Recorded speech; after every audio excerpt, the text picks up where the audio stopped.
ونصلي على رسوله الكريم. أما بعد فأعوذ بالله من الشيطان الرجيم.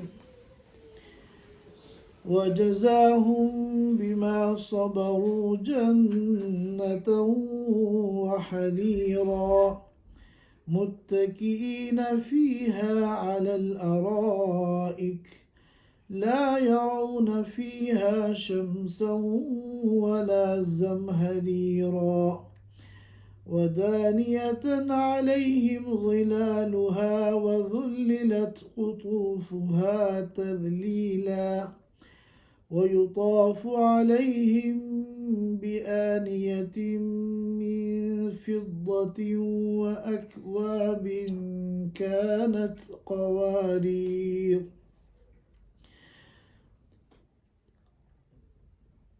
ويطاف عليهم بآنية من فضة وأكواب كانت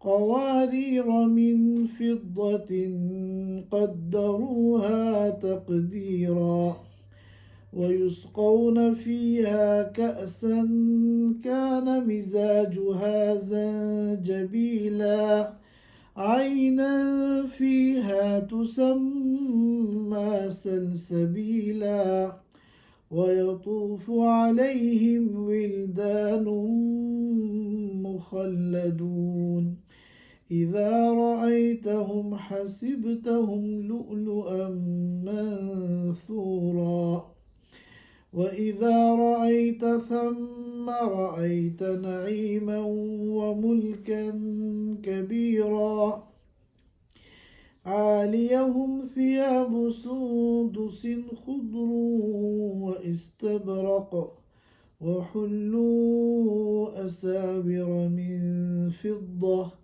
وسقاهم ربهم شرابا طهورا إن هذا كان لكم جزاء وكان سعيكم مشكورا. صدق اللہ العظیم. حضرات سامعین کرام، سورۃ الانسان جس کا دوسرا نام سورۃ الدہر ہے، اس کی تفسیر چل رہی ہے اور ابتدائی تقریباً 13 آیتوں کی تفسیر گزر چکی ہے. آیت نمبر 14 سے انشاءاللہ آج ہم اپنی گفتگو شروع کریں گے. اس سورۃ مبارکہ کے شروع میں اللہ تعالیٰ نے انسان کی تخلیق کو بیان فرمایا تھا کہ انسان کی حقیقت تو یہ ہے کہ ایک حقیر پانی کے قطرے سے، ایک حقیر ملے جلے پانی کے قطرے سے ہم نے انسان کو پیدا کیا، اور اس کے بعد فرمایا تھا اِنَّا هَدَيْنَاهُ السَّبِيلَ. پھر ہم نے اس دنیا میں حضرت انسان کو اتارنے کے بعد ہم نے اس کو خیر اور شر کے راستے دکھا دیے، ہدایت اور گمراہی کے راستے دکھا دیے، نور اور ظلمت کے راستے دکھا دیے، اور ہر چیز کو بالکل کلیئر اور واضح کر دیا کہ یہ کامیابی کا راستہ ہے اور یہ ناکامی کا راستہ ہے. چنانچہ انسان پھر 2 قسموں میں تقسیم ہو گئے، اما شاکرا و اما کفورا. انسان کا ایک گروپ تو وہ بن گیا جو اللہ کا شکر گزار بنا، اس نے اللہ کی اطاعت کی اور ہدایت کا راستہ اختیار کیا، اور ایک طبقہ انسانوں کا وہ ہو گیا جو اللہ کا ناشکرہ بنا، جس نے اللہ کی معصیت کی، جس نے گمراہی اور ناکامی کا راستہ اختیار کیا. تو جو اس دنیا میں اللہ کی نافرمانی کریں گے اس کو اللہ تعالیٰ جو آخرت میں سزا دیں گے اس کا ایک ہلکا سا نقشہ اس صورت مبارکہ میں پیش کیا گیا۔ لیکن جو اللہ کے نیک بندے ہیں جنہوں نے اس دنیا میں اللہ کی اطاعت کی ہے، اللہ تعالیٰ آخرت میں کیسی کیسی نعمتوں سے نوازیں گے اس کو کافی تفصیل کے ساتھ اس صورت مبارکہ میں بیان کیا گیا ہے، اور ایسے اعلیٰ اسلوب میں بیان کیا ہے کہ میں نے واقعہ نقل کیا تھا کہ جب یہ صورت نازل ہوئی تھی اور اللہ کے رسول صلی اللہ علیہ وسلم نے پڑھ کر صحابہ کرام کو سنائی تھی، تو جنت کی نعمتوں کا تذکرہ سن کر ایک سیاہ فام شخص وہ اپنے جذبات پر قابو نہ رکھ سکا اور وہ اس دنیا سے چلا گیا۔ اس کے اندر ایسا شوق پیدا ہوا جنت کا اور جنت کی نعمتوں کو پانے کا کہ وہ پھر جانبر نہ ہو سکا۔ چنانچہ اللہ کے رسول صلی اللہ علیہ وسلم نے اس موقع پر صحابہ کرام سے فرمایا کہ جنت کے شوق نے تمہارے اس ساتھی کی جان لے لی۔ بہرکیف ان جنت کی نعمتوں کا تذکرہ پہلے سے چل رہا ہے کہ ان لوگوں نے دنیا میں صبر کی زندگی اختیار کی اور اللہ کی اطاعت میں صبر سے کام لیا، اللہ کی معصیت سے بچنے میں صبر سے کام لیا، تو اللہ اس کے بدلے میں ان کو جنت عطا فرمائیں گے، ریشم عطا فرمائیں گے، اور وہاں اعلیٰ قسم کی مسندیں ہوں گی جس میں وہ ٹیک لگا کر بیٹھیں گے، اور جنت کا جو ٹمپریچر ہے وہ انتہائی معتدل ہوگا، نہ تو وہاں دھوپ کی تپش اور سختی ہوگی اور نہ وہاں کڑاکے کی سردی ہوگی، بلکہ بالکل معتدل ٹمپریچر ہوگا۔ اس کے بعد فرماتے ہیں وَدَانِيَةً عَلَيْهِمْ ظِلَالُهَا وَذُلِّلَتْ قُطُوفُهَا تَذْلِيلًا، اور ان جنتیوں پر جنت کے درختوں کے سائے قریب ہوں گے۔ دانیتن دنا یدنو، دنون کے معنی آتے ہیں قریب ہونا، اور ظلال جمع ہے ظلن کی، اور ظلن کے معنی آتا ہے سایہ۔ تو درختوں کے جو سائے ہیں وہ جنتیوں کے قریب ہوں گے۔ سایہ جتنا قریب ہوتا ہے اتنا ہی وہ آرام دہ ہوتا ہے۔ اگر کوئی بہت بڑی عمارت ہے، اس کا سایہ بہت بڑا ہے، تو وہاں اتنا سکون نہیں ملتا۔ قریب ترین جس چھت کا سایہ ہوتا ہے وہاں زیادہ سکون ملتا ہے۔ تو درخت تو جنت کے بڑے اونچے اونچے ہوں گے، مگر ان کے سائے جو ہیں وہ جنتیوں کے قریب ہوں گے، کیونکہ سایہ جو ہے یہ بھی ایک نعمت ہے، یہ سایہ جو ہے یہ بھی ایک راحت کی چیز ہے۔ وَذُلِّلَتْ قُطُوفُهَا تَذْلِيلًا، اور جنت کے پھلوں کو پورے طور پر جنتیوں کے تابع کر دیا جائے گا اور جنتیوں کے لیے آسان کر دیا جائے گا۔ چنانچہ مفسرین کرام نے لکھا ہے کہ اگر کوئی جنتی کھڑا ہے تو پھلوں کے جو خوشے ہیں درختوں کے وہ بالکل اس کے اتنے قریب آ جائیں گے کہ وہ آسانی سے پھل توڑ کر کھا سکتا ہے، اور جنتی اگر بیٹھا ہے تو اس کے قریب آ جائیں گے، یہاں تک کہ جنتی اگر لیٹا ہوا ہے اور وہ پھل کھانا چاہتا ہے تو پھل توڑنے کے لیے اس کو اٹھنے کی زحمت نہیں کرنی پڑے گی، بلکہ پھلوں کے خوشے لٹک کے خود اس کے پاس آ جائیں گے۔ اب سوال یہ پیدا ہوتا ہے کہ درختوں سے توڑنے کی کیا ضرورت ہے؟ درختوں کے پھل اگر برتنوں میں رکھ کر جنتیوں کے قریب میں رکھ دیے جائیں تو پھر یہ مسئلہ ہی نہ ہو کہ پھل دور ہیں یا قریب ہیں، آسانی سے ہر ایک اپنے پاس سے پھل اٹھا کے کھا سکتا ہے۔ تو اس کا جواب یہ دیا مفسرین کرام نے کہ درخت سے پھل توڑ کر کھانے کا مزہ الگ ہے۔ ایک اعلیٰ قسم کا میٹھا پھل آپ بازار سے خرید کے لا رہے ہیں اور اس کو بیٹھ کے کھا رہے ہیں، اس کا ایک مزہ ہے۔ لیکن اگر بعینی ہی وہی پھل آپ کے گھر کے باغیچے میں ہے اور آپ اپنے اس باغیچے کے درخت سے توڑ کے کھا رہے ہیں تو اس کا مزہ ڈبل ہے۔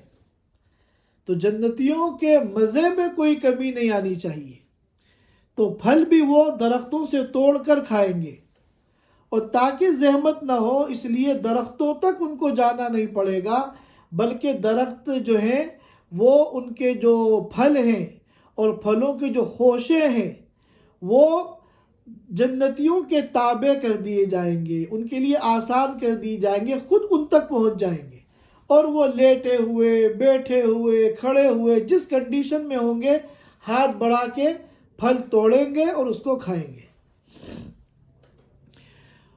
وَيُطَافُ عَلَيْهِمْ بِآنِيَةٍ مِّن فِضَّةٍ وَأَكْوَابٍ كَانَتْ قَوَارِيرَا، اور چکر لگائے جائیں گے جنتیوں کے پاس۔ طاف یطوف کے معنی چکر لگانا، اسی لیے ہم بیت اللہ کا جو چکر لگاتے ہیں عمرے اور حج کے دوران تو اس کو طواف کہتے ہیں۔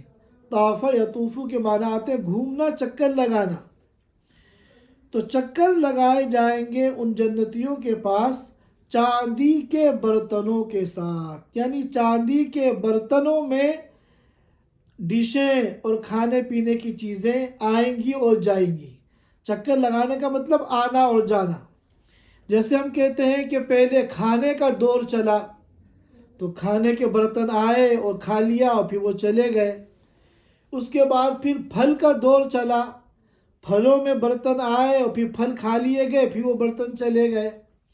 اس کے بعد مثلا چائے کا دور چلا، تو اسی طرح وہاں یہ دور چلیں گے، اور جن برتنوں میں یہ چیزیں آئیں گی وہ چاندی کے برتن ہوں گے۔ آنیتن جمع ہے اناؤن کی، اور اناؤن کے معنی آتے ہیں برتن، اور فضہ کے معنی چاندی۔ وَأَكْوَابٍ كَانَتْ قَوَارِيرَا، اور چکر لگائیں گے ان کے پاس ایسے برتن جو چاندی کے ہوں گے، اور ایسے پیالے جو شیشے کے ہوں گے، ایسے پیالے جو شیشے کے ہوں گے۔ قواریر جمع ہے قارورہ کی، قارورہ کہتے ہیں شیشی کو، قواریر اس کی جمع ہے۔ تو ایسے پیالے ہوں گے جو شیشے کے ہوں گے، اور یہ کیسے ہوں گے؟ قواریر من فضۃ، وہ شیشے کے پیالے چاندی کے ہوں گے۔ یہ عجیب و غریب بات ہے۔ چنانچہ عبداللہ ابن عباس رضی اللہ تعالیٰ عنہ فرماتے ہیں کہ جنت کی جتنی بھی نعمتیں ہیں ان کا کوئی نہ کوئی مثل یا ان کی نظیر یا ان کے مشابہ کوئی نہ کوئی نعمت دنیا میں ضرور ہے۔ اب جنت میں شراب ہوگی تو دنیا میں بھی شراب ہے، وہ الگ بات ہے، کوالٹی کے اعتبار سے زمین آسمان کا فرق ہے۔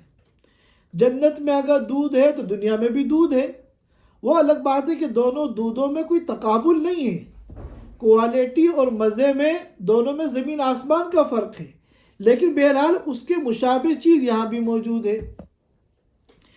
لیکن یہ واحد ایسی چیز ہے قواریر من فضۃ کہ جس کی مشابہ دنیا میں نہیں ہے۔ کیوں؟ قواریر من فضۃ کا مطلب یہ ہے کہ وہ جو پیالے ہوں گے جنت میں وہ شیشے کے ہوں گے اور چاندی کے ہوں گے، شیشے کی طرح شفاف ہوں گے، یعنی اندر کا مشروب باہر سے نظر آئے گا. جس طرح شیشے میں آر پار نظر آتا ہے تو اس طرح وہ شیشے کے ہوں گے اور چاندی کی طرح سفید ہوں گے. چنانچہ عبداللہ بن عباس رضی اللہ تعالیٰ عنہ فرماتے ہیں یہ جو قواریر من فضہ ہے اس کے مشابہ دنیا میں کوئی چیز نہیں ہے. اگر چاندی کا برتن ہے تو وہ شفاف نہیں ہوگا، آر پار شیشے کی طرح نظر نہیں آئے گا، اور اگر شیشے کا برتن ہے تو وہ چاندی کی طرح سفید نہیں ہوگا. لیکن وہاں اللہ تعالیٰ کی قدرت سے ایسے پیالے تیار کیے جائیں گے جو شفافیت میں تو شیشے کی طرح ہوں گے اور اپنے رنگ میں چاندی کی طرح سفید ہوں گے، اپنی سفیدی میں چاندی کی طرح ہوں گے. اس کی نظیر جو ہے وہ اس دنیا کے اندر نہیں ہے. قدروها تقدیرا، اور وہاں کے خدام ان پیالوں میں جو مشروب ڈالیں گے وہ مناسب مقدار میں ڈالیں گے، کیونکہ اگر کوئی چیز ضرورت سے اور رغبت سے زیادہ ہو تو انسان پھر اکتا جاتا ہے، اور اگر ضرورت اور خواہش سے کم ہو تو بھی انسان کو ملال ہوتا ہے کہ ابھی تو میرا اور جی چاہ رہا ہے پینے کا اور یہ پیالہ ختم ہو گیا. تو وہاں کے جو خدام ہیں وہ بالکل ایسی مناسب مقدار میں ان پیالوں کے اندر مشروبات ڈالیں گے کہ جو جنتی کی رغبت اور خواہش کے بالکل مناسب ہے، نہ کم ہے کہ رغبت باقی رہ جائے اور مشروب ختم ہو جائے، اور نہ زیادہ ہے کہ آدمی پیتے پیتے اکتا جائے، بالکل خواہش کے برابر. قدروها تقدیرا وَيُسْقَوْنَ فِيهَا كَأْسًا كَانَ مِزَاجُهَا زَنْجَبِيلًا، اور پلایا جائے گا جنتیوں کو جنت میں ایسا جام. کاس کے معنی کپ، کاس کے معنی کپ، پیالہ. اسی لیے کأس العالم کہتے ورلڈ کپ، عالم یعنی ورلڈ، اور کاس معنی کپ، کأس العالم ورلڈ کپ. لیکن اصل معنی کے اعتبار سے کاس کہتے ہیں اس پیالے کو جس میں مشروب بھرا ہوا ہو. خالی جو پیالہ ہوتا ہے اسے کاس نہیں کہتے. اور پلایا جائے گا جنتیوں کو ایسا پیالہ، یہاں پیالہ بول کر مشروب مراد لیا گیا ہے، ظرف بول کر مظروف مراد لیا گیا ہے. ظاہر ہے کہ پیالہ تو نہیں پی سکتا انسان، پیالے کے اندر جو مشروب ہے جنت کا وہ پیا جائے گا. کان مزاجها زنجبیلا، کہ جس میں آمیزش ہے زنجبیل کی. زنجبیل سونٹ جسے ہم ادرک کہتے ہیں، تو ایک مناسب مقدار میں ادرک اس میں ملائی جائے گی جس سے اس کا لطف اور مزہ جو ہے وہ دوبالا ہو جائے گا. پھر فرمایا عَيْنًا فِيهَا تُسَمَّى سَلْسَبِيلًا، جس طرح کافور کے بارے میں کہا تھا عَيْنًا يَشْرَبُ بِهَا عِبَادُ اللَّهِ، کہ وہ کافور ایک چشمہ ہے جنت کا جس میں اللہ کے نیک بندے پیئیں گے. اسی طرح زنجبیل کے بارے میں بھی فرما رہے ہیں عَيْنًا فِيهَا تُسَمَّى سَلْسَبِيلًا، کہ یہ ایک چشمہ ہے جنت کے اندر زنجبیل جس کا نام سلسبیل ہے. اس چشمے کا نام سلسبیل ہے. آگے فرماتے ہیں وَيَطُوفُ عَلَيْهِمْ وِلْدَانٌ مُخَلَّدُونَ، اور چکر لگائیں گے ان کے پاس ہمیشہ رہنے والے لڑکے. جس طرح وہاں پر جنت میں حوریں ہوں گی، لڑکیاں ہوں گی خدمت کے لیے، اسی طرح وہاں لڑکے ہوں گے. اور مخلدون کا کیا مطلب ہے؟ اس کے دو مطلب ہیں۔ وہ ہمیشہ رہیں گے، یعنی جس طرح جنتیوں کو موت نہیں آئے گی، ہمیشہ ہمیش وہ جنت میں زندہ رہیں گے، اسی طرح یہ لڑکے بھی ہمیشہ ہمیش باقی رہیں گے۔ اور دوسرا مطلب جو زیادہ راجح ہے وہ یہ ہے کہ یہ ہمیشہ لڑکے ہی رہیں گے۔ یہ نہیں ہے کہ زمانے کے گزرنے کے ساتھ ساتھ یہ لڑکے جوان ہو جائیں گے، پھر ادھیڑ عمر ہو جائیں گے، پھر بوڑھے ہو جائیں گے، کیونکہ کم عمر لڑکوں سے کام لینے میں تکلف نہیں ہوتا۔ لیکن اگر کوئی بوڑھا ہو جائے، اس کے بال سفید ہو جائے، تو پھر کیا کہتے ہیں، عمر والے، بڑی عمر والے سے کام لیتے ہوئے شرم آتی ہے، تکلف ہوتا ہے۔ تو اس لیے فرمایا کہ جنتیوں کو کسی قسم کی کوئی تکلیف نہ ہو، اس لیے یہ جو لڑکے وہاں خدمت کریں گے، سرو کریں گے کھانے پینے کی چیزیں، مخلدون، یہ ہمیشہ لڑکے ہی رہیں گے اور ان کی یہی عمر رہے گی۔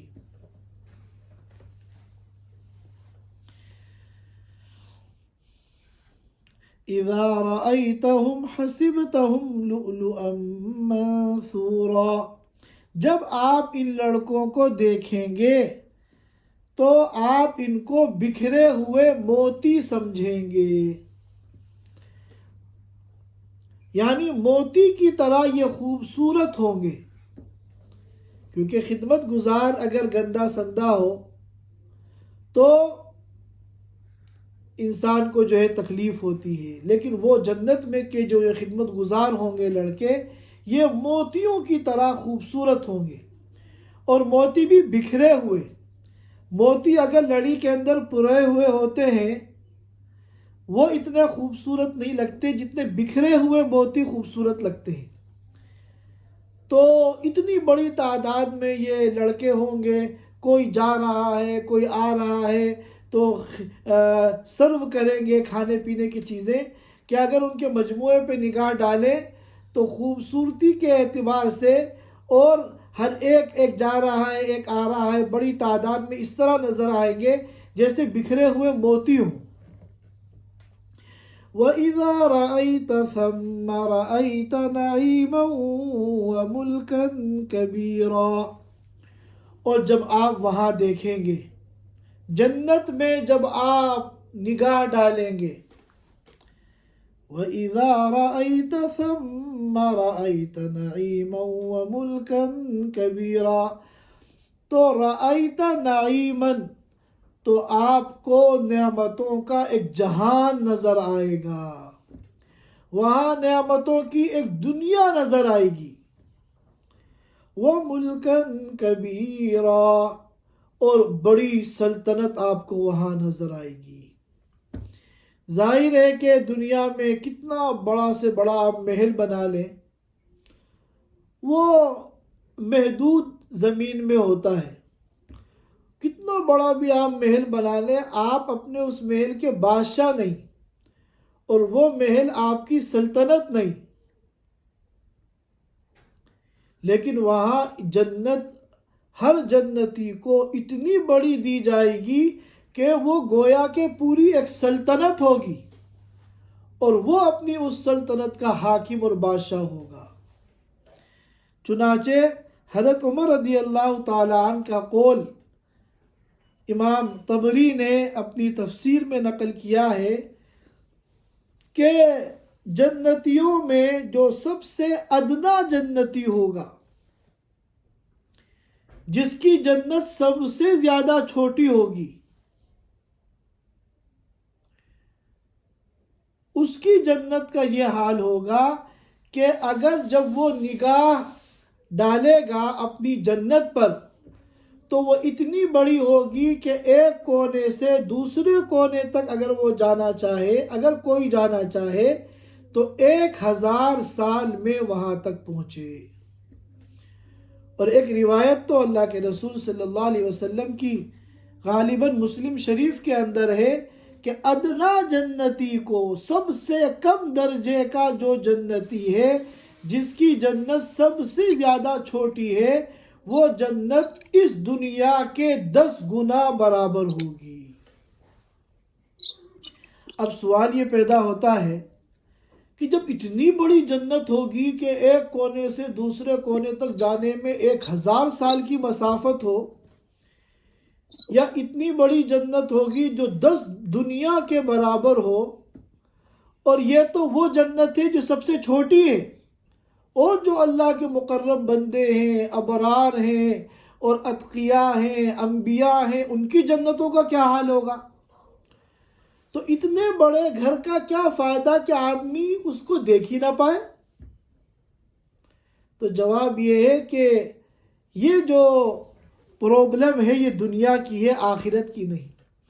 وہاں تو اللہ تعالیٰ ایسا نظام بنائیں گے کہ جس طرح اپنے سامنے کی چیز نظر آ رہی ہے، اسی طرح 1000 سال کی مسافت پہ جو اس کے محل کا کونا ہے وہ بھی اسی طرح نظر آئے گا۔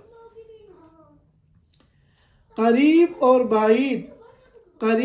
بعید سب برابر نظر آئیں گے، قریب اور بعید سب برابر نظر آئیں گے۔ ایسا نہیں ہے کہ جو ہزاروں میل دور کوئی جگہ ہے وہ نظر ہی نہ آئے، یا دور کی کوئی چیز نظر آئے تو وہ اتنی چھوٹی نظر آئے کہ سمجھ میں نہ آئے کیا ہے۔ ہر چیز بالکل برابر نظر آئے گی، چاہے وہ بالکل قریب ہو اور چاہے وہ بہت دور ہو۔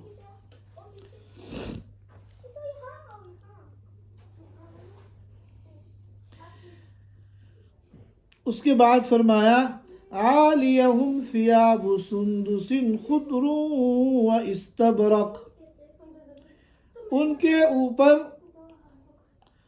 اوپر سندس کے سبز رنگ کے کپڑے ہوں گے، ان کے اوپر سندس کے سبز رنگ کے کپڑے ہوں گے، و استبرق اور استبرق ہوں گے۔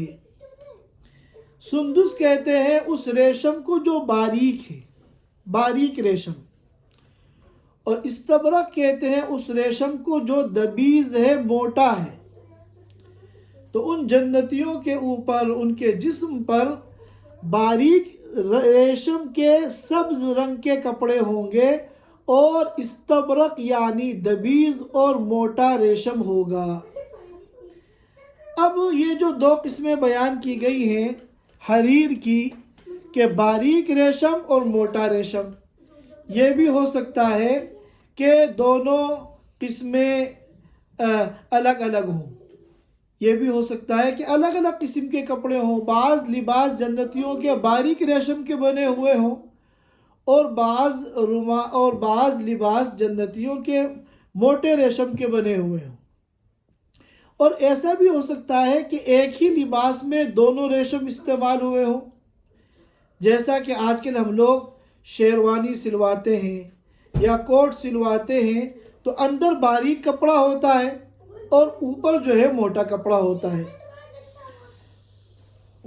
اس کے بعد فرمایا وَحُلُّوا أَسَاوِرَ مِن فِضَّةٍ، اور ان کو زیور پہنائے جائیں گے چاندی کے کڑے۔ اب سوال یہ ہے کہ دنیا کے اندر تو مردوں کے لیے زیور یہ معیوب سمجھا جاتا ہے، تو مردوں کو کڑے کیوں پہنائے جائیں گے چاندی کے؟ یہ تو بظاہر کوئی اچھی بات نہیں ہے۔ تو جواب یہ ہے کہ یہ تو علاقے کا عرف ہے۔ دنیا ہی میں بہت سے علاقے ایسے ہیں جہاں مرد بھی زیور استعمال کرتے ہیں۔ پرانے زمانے میں بڑے بڑے جو بادشاہ ہوتے تھے وہ زیورات سے لدے ہوئے ہوتے تھے۔ تو جنت تو بالکل ہی ایک الگ مقام ہے۔ اللہ تعالیٰ نے وہاں مردوں کے لیے بھی زیور کو حسن و جمال کا ذریعہ بنا دیا۔ وَسَقَاهُمْ رَبُّهُمْ شَرَابًا طَهُورًا، اور ان کا رب ان کو پاکیزہ شراب پلائے گا، ایسا مشروب پلائے گا جو بالکل پاک ہوگا۔ اب سوال یہ پیدا ہوتا ہے کہ ہم تو دنیا میں بھی جو مشروب پیتے ہیں وہ پاک ہوتا ہے؟ ہم چائے پیتے ہیں، کیا ناپاک چائے پیتے ہیں؟ ہم کولڈ ڈرنک پیتے ہیں، ہم جوس پیتے ہیں، یہ سارے مشروبات پاک ہیں۔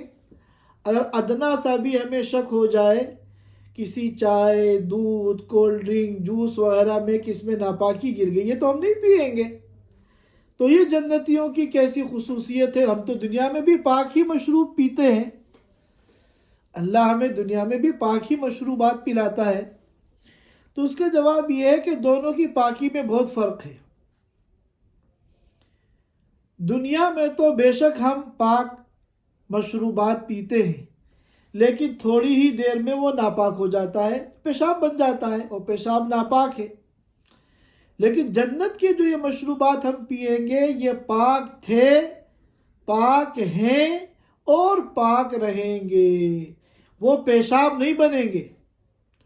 چنانچہ بعض روایتوں میں آتا ہے کہ جنتی جو بھی کھانا پینا کرتے ہیں، کریں گے، تو دنیا میں تو وہ فضلات بن جاتے ہیں، پیشاب بن جاتا ہے، ناپاکی بن جاتی ہے، لیکن جنت میں جو بھی کھائیں گے پئیں گے وہ اندر جانے کے بعد مشک سے زیادہ خوشبودار مادہ بن جائے گا، اور جس طرح پسینہ جسم سے نکلتا ہے اس طرح وہ باہر جسم سے نکلے گا مادہ، اور اس کی خوشبو جو ہے مشک سے بھی زیادہ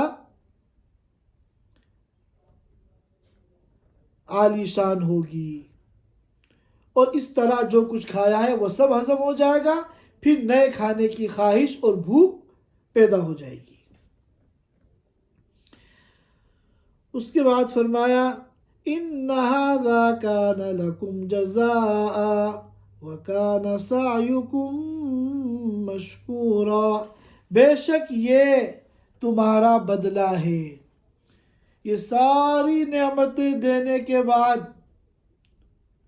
اور راحت و آرام کے سارے انتظامات کرنے کے بعد اللہ تعالیٰ اعلان فرمائیں گے اور جنتیوں کو بتائیں گے إِنَّ هَذَا كَانَ لَكُمْ جَزَاءً، کہ یہ سب تمہارا بدلہ ہے، تم نے دنیا میں جو اپنی خواہشات کو قربان کیا اور میرے دین پر عمل کیا، یہ اس کا انعام اور بدلہ ہے۔ وَكَانَ سَعْيُكُمْ مَشْكُورًا، اور تمہاری جو کوشش تھی دین پر چلنے کی، میری مرضی کے مطابق زندگی گزارنے کی اور میرے نبی کے طریقے کے مطابق زندگی گزارنے کی، یہ تمہاری کوشش جو ہے قابل قدر ہے، ہم تمہاری اس کوشش کی قدر کرتے ہیں، اس کی قدردانی کرتے ہیں، اور اس کے بدلے میں تمہیں ان تمام انعامات اور نعمتوں سے نوازتے ہیں جن کا تفصیل سے تذکرہ اس صورت مبارکہ میں آیا ہے۔ اللہ تعالی ہم سب کو اس دنیا کے اندر صبر والی زندگی، اطاعت والی زندگی، اتباع سنت والی زندگی گزارنے کی توفیق عطا فرمائے تاکہ ہم سب جنت کی ان نعمتوں کے مستحق بن جائیں۔ وآخر دعوانا ان الحمدللہ رب العالمین۔ ماشاء اللہ، جزاک اللہ خیر، جزاک اللہ خیر، بارک اللہ جزاک فیکم، اللہ بارک اللہ، جزاک اللہ خیر مفتی صاحب، جزاک اللہ خیر۔ بارک اللہ فیکم۔ دعا بھی کرا دیں گے۔ دعا سے پہلے ایک اناؤنسمنٹ تھا، جو بھی ساتھی دعا والے ہیں، تو کل بھی بات ہوئی تھی کہ بروا سٹی میں